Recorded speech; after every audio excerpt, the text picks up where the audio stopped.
Hello, comment ça va? J'espère que vous allez bien. Je vais vous parler d'un sujet qui est très cher aux entrepreneurs. Lorsque vous êtes un entrepreneur, lorsque vous lancez un projet, vous lancez une entreprise, forcément vous allez vous heurter à la concurrence. Sachez que vous n'êtes pas seul. Vous n'êtes absolument pas seul. Mais avant de commencer la vidéo, si vous n'êtes pas encore abonné, abonnez-vous à la chaîne. Il y a beaucoup de contenu qui pourrait vraiment vous intéresser. Voilà, effectivement, vous vous lancez sur un business. Vous mettez en place un business plan. Vous ne mettez même pas en place un business plan. Vous vous lancez comme ça. Et vous vous rendez compte après que il y a des concurrents, il y a des gens qui vous font de l'ombre. Vous ne comprenez pas, vous ne comprenez même pas pourquoi votre produit ne marche pas. Ben, l'une des raisons, c'est quoi? L'une des raisons, c'est que il y a des gens qui vous prennent des parts de marché, qui vous prennent des clients, dont vous n'êtes même pas au courant. Vous n'êtes même pas au courant qu'ils existent. C'est pour ça que lorsqu'un investisseur vous demande certaines informations, et il y a une information qui est clé, c'est quels sont vos concurrents. Beaucoup pensent qu'ils ont inventé la roue. Beaucoup se disent, ah, moi, mon produit est révolutionnaire, je n'ai pas de concurrent, personne ne peut me concurrencer, je vais faire tel truc, ça n'existe pas, etc. Ça peut arriver, mais c'est extrêmement rare. En général, on n'invente rien. On se positionne sur un marché où il y a un besoin particulier. Et il faut savoir que même si vous arrivez sur un marché, même si vous êtes le meilleur, etc., vous ne pouvez pas. Il est rare, ils sont rares les secteurs où on peut empêcher quelqu'un de vous faire concurrence. Donc, même si vous faites comme vous voulez, vous ne serez pas, il y a de la place pour tout le monde. C'est-à-dire que vous ne serez pas, vous vendez des bonbons, il est très peu probable que vous soyez le seul à vendre des bonbons dans toute l'Afrique. Voilà. Parce que même si vous essayez de museler la concurrence, etc., si maintenant je me lève, je dis, bon, je veux aussi fabriquer les bonbons, comment tu vas m'empêcher d'aller vendre mes bonbons euh, à ma dizaine de clients? Tu ne pourras pas m'empêcher de faire ça. Tu ne pourras pas m'empêcher. Donc, la concurrence, c'est aussi une bonne chose parce que ça permet d'améliorer la qualité d'un secteur, ça permet d'améliorer l'offre du secteur, d'avoir des meilleurs produits, des meilleurs services. Et qui est gagnant, c'est surtout le client qui est gagnant. Voilà. Parce que ça permet aussi de faire baisser les prix. Voilà, donc aujourd'hui on le voit par exemple, notamment au Cameroun, on le voit avec la concurrence d'un acteur international dans la grande distribution qui est en train de rebattre les cartes et qui est en train d'éliminer, malheureusement ou heureusement, je ne sais pas, mais qui est en train d'éliminer la concurrence et des acteurs qui étaient assez médiocres.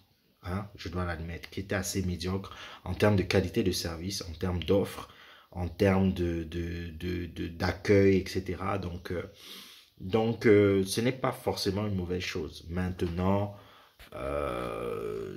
certains peuvent critiquer. Est-ce que ce concurrent est étranger? Est-ce que, voilà. Mais bon, ça c'est encore un autre sujet. Donc, comment est-ce que on peut faire pour pouvoir se démêler de la concurrence? La première chose, c'est de l'identifier, comme je l'ai dit. Il faut identifier qui sont vos concurrents, direct ou indirect. On a vu par exemple, aujourd'hui, quand je parle par exemple de concurrents indirects, aujourd'hui par exemple, comment dire, les sociétés de téléphonie mobile sont des concurrents indirects des banques. Pourquoi? Parce que beaucoup de gens aujourd'hui en Afrique utilisent le mobile money. Et le mobile money, c'est une façon pour beaucoup d'opérateurs, de personnes de payer leurs employés, d'effectuer un certain nombre d'opérations sans passer forcément par le système bancaire.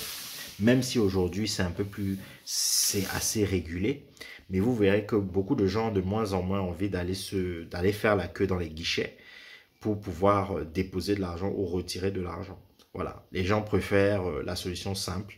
Tout le monde a un téléphone portable, transférer de l'argent, mettre de l'argent, récupérer de l'argent assez rapidement. Donc, c'est un concurrent très sérieux des banques. Donc, les choses vont être amenées à évoluer. Et c'est comme ça que vous pouvez disparaître comme ça si vous n'avez pas réussi à bien identifier les concurrents. Voilà. La deuxième chose, c'est de pouvoir une fois que vous avez identifié, de pouvoir savoir quel est votre positionnement sur le marché. Il y a de la place pour tout le monde, comme je l'ai dit. Il y a de la place pour tout le monde, sauf vraiment les marchés super, super saturés. Voilà, il y a des marchés qui sont saturés. Vraiment, si vous voulez perdre de l'argent, allez sur ces marchés. Je ne vais pas vous les dire, mais il y a des marchés qui sont saturés.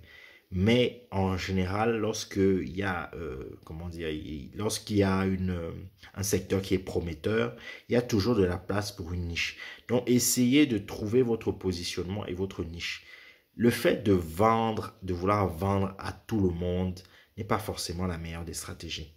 Votre produit n'est pas forcément fait pour tout le monde. Apprenez à segmenter votre marché, à savoir est-ce que je vends pour des enfants et si par exemple vous vendez des biscuits, est-ce que c'est en général c'est des enfants, est-ce que c'est des enfants de 2 à 5 ans, est-ce que c'est des enfants de 7 ans à 10 ans, est-ce que ce sont des préadolescents, des adolescents? Il faut vraiment savoir à qui vous adressez. Pourquoi? Parce que le message que vous allez transmettre, même les pubs, les publicités que vous allez faire, c'est pour s'adresser principalement à votre target, à votre cible. Voilà, donc ça vous permet de ne pas vous disperser et de mettre toute votre énergie dans la communication auprès de vos clients vraiment, vraiment cibles. Que d'essayer d'attaquer tout le monde, d'essayer d'attaquer les personnes âgées, d'essayer d'attaquer les femmes, d'essayer d'attaquer les hommes, etc. C'est possible, mais il faut des moyens, il faut une stratégie vraiment très fine, une stratégie vraiment de différenciation de votre produit. À moins que vous vendiez vraiment de l'eau. Voilà, parce que l'eau, bon, tout le monde boit de l'eau, etc. Et encore même, quel type d'eau? Contrex en Afrique, c'est pas le même public que celui qui boit, je donne des marques comme ça, celui qui boit Source du Pays, Tanguy ou autre, ou Sano, etc. Donc, c'est pas exactement la même chose. Mais ce sont des produits qui sont vraiment beaucoup plus grand public. Il y a des produits qui sont de niche, donc il faut identifier quel est le type de produit que vous allez vendre et quelle est la population à laquelle vous allez vous adresser. Ce que je vois souvent, les erreurs que je vois, c'est quelqu'un qui lance une marque ou un produit et il veut s'adresser à tout le monde. Il va dans tous les sens. Il n'a aucune stratégie. Et le problème de ça, c'est que justement, des personnes d'un segment peuvent se sentir délaissées. Ils peuvent se sentir un peu confus. C'est-à-dire que vous vous adressez à un public, mais vous communiquez pour un autre public. Et quand un consommateur comme ça est un peu sceptique, il a tendance à fuir. Il a tendance à vous laisser, vous dire, bon, écoute, cette marque-là, je ne sais pas trop où elle veut en venir. Je ne sais pas trop quels sont les services que eux ils veulent proposer. Mais je préfère chercher une marque qui s'adresse à moi et qui me parle directement. Donc, faites bien ça. Faites bien ça. Donc, la concurrence, concentrez-vous sur ce que vous faites. Concentrez-vous sur ce que vous faites.